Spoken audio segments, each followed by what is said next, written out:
So if we would have done this whole trip with Bitcoin, I mean, Josh and I would still You'd be be, hungry. we'd be homeless.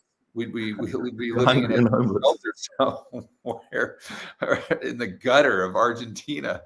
Uh, yeah, I don't know what would happen. We probably would have had to just do like Western Union or something like that to have Adriana send us some cash. But the main conclusion there is we have this false sense of security, I think.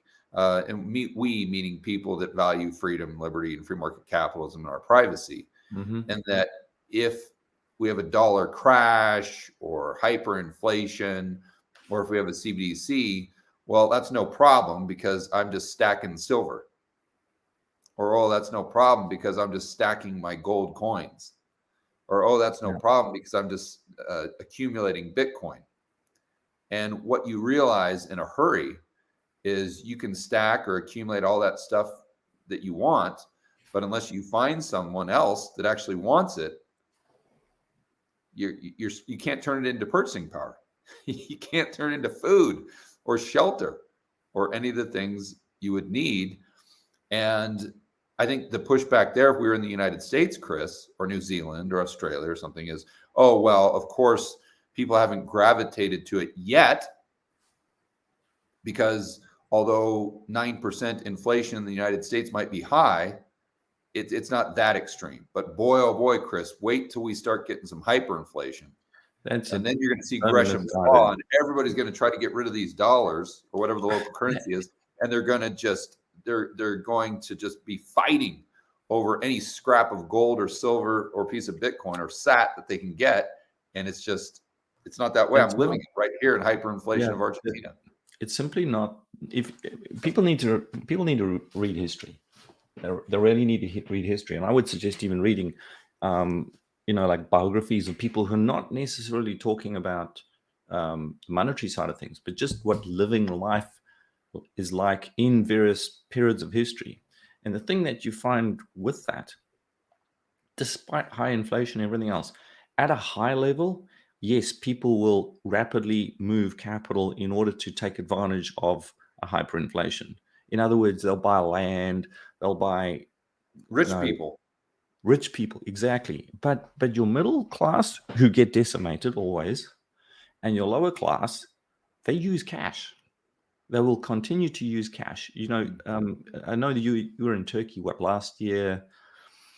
Can't remember when it was last year. And I remember you and I had a conversation about this. And people they would take dollars and they would take euros, but they would still take lira.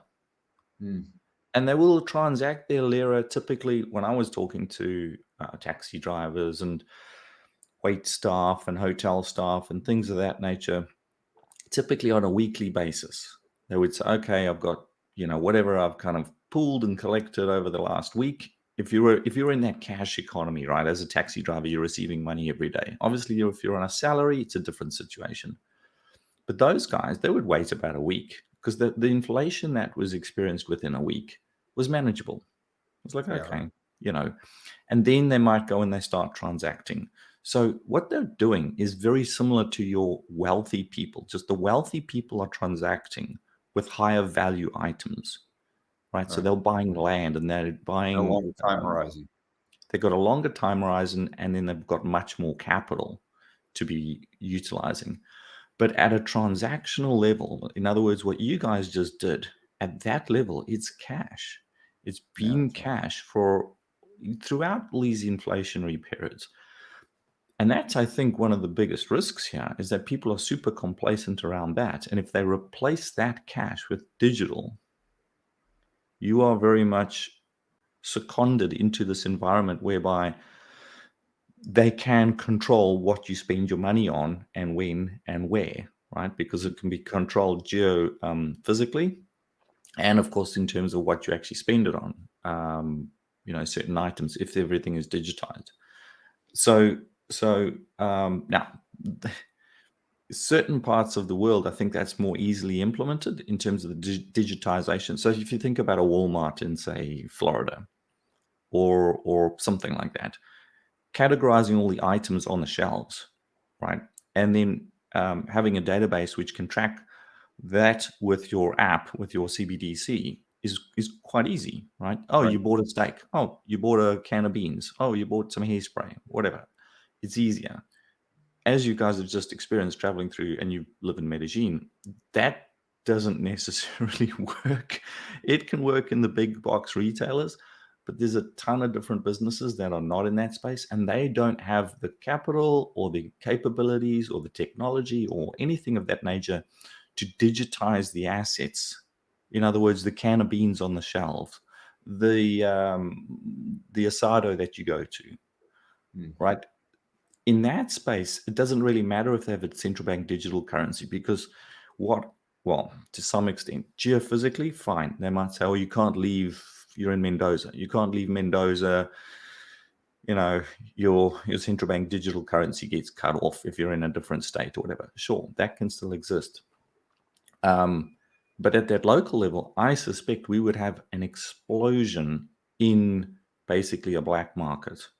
In other words, if they're saying, oh, you can't buy 14 cans of beans, you can only buy 13 cans of beans, or you've had too much of your steak today, George, or whatever, right? We've talked about these things in the past. Because that's not digitized and they can't physically control it, that would become an enormous black market immediately. Because the demand would still exist for the steak or the 14th can of beans or whatever it is. And because it can't be controlled, because it's not digitized, that would just, it wouldn't function, and you would have this black market operating. And I've seen some of that taking place in third world African countries where I grew up in, especially when you had capital controls in place and they tried to control capital with certain, like, for example, in Zimbabwe, you couldn't own a vehicle that was younger than 10 years old. Things like that. But how do you control that? When someone buys a vehicle, fine, it gets registered in terms of its age. But of course, people will adjust these things. And so there's a black, because it can't, because none of those, the databases were digitized sufficiently and held in some central bureaucracy that was efficient enough. In other words, like when you have a car that gets registered and it's a, I don't know, 2020 model car, okay, that gets registered on some government database. You buy the car, it has various, they have VIN numbers here. In the US, they'll have different numbers.